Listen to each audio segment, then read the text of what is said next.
This is the 2018 legislative session postmortem video, and I use that word very intentionally. There were some things that happened that feel like, postmortem is the right word.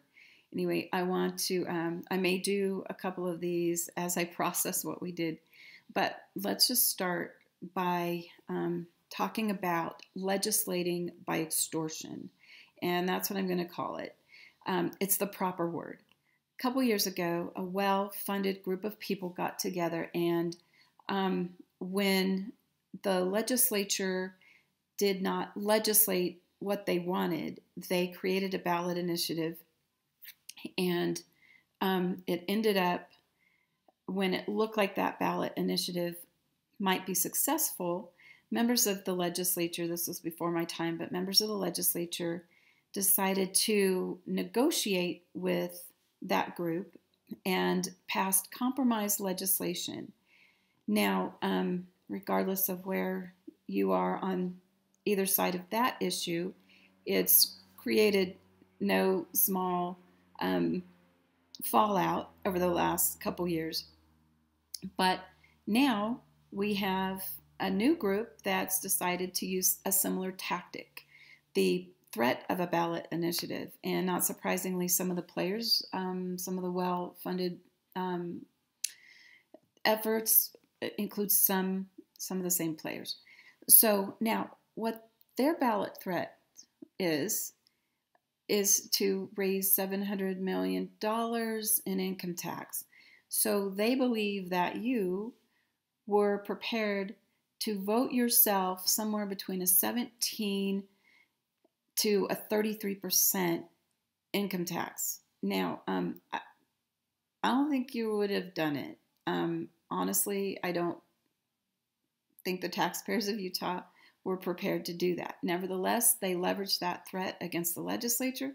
Members of the legislature felt like that threat of a $700 million increase in income taxes was worth entering into negotiations once again and coming up with compromise legislation.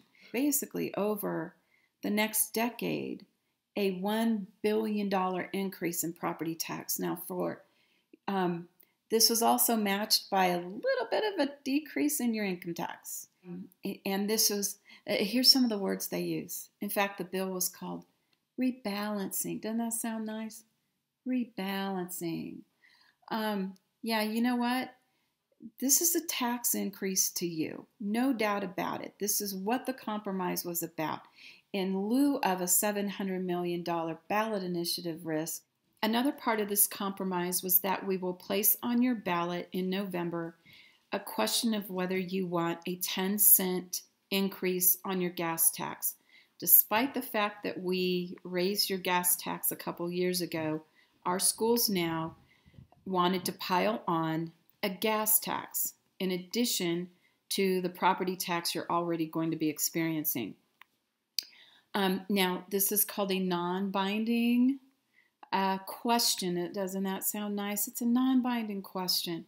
But I will tell you one thing is this group is willing to put a whole lot of money into convincing the public that this gas tax increase is good for Utah.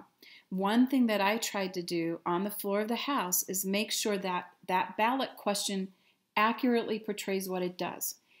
And this 10-cent gas tax is actually a 33% increase in the gas tax. I thought it was fair that you know that. I made a motion to amend the bill to make sure we give context to 10 cents. Make sure that you understand that is a 33% sales increase in that gas tax. That was voted down. The discussion around my motion to amend was incredible. We had people saying that the voters don't understand what a percentage means to them. Other people saying, well, that's too much information. That will just make things complicated. Are you kidding? So my effort to make the ballot question more clear to you went down. So you're going to see that non-binding ballot question. Think hard.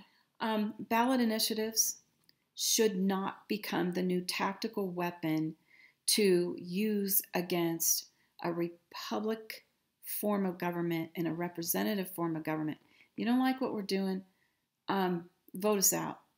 If collectively we're still not exercising our responsibilities and obligations, then move to the ballot. It should not be the first tactic used against our legislature when some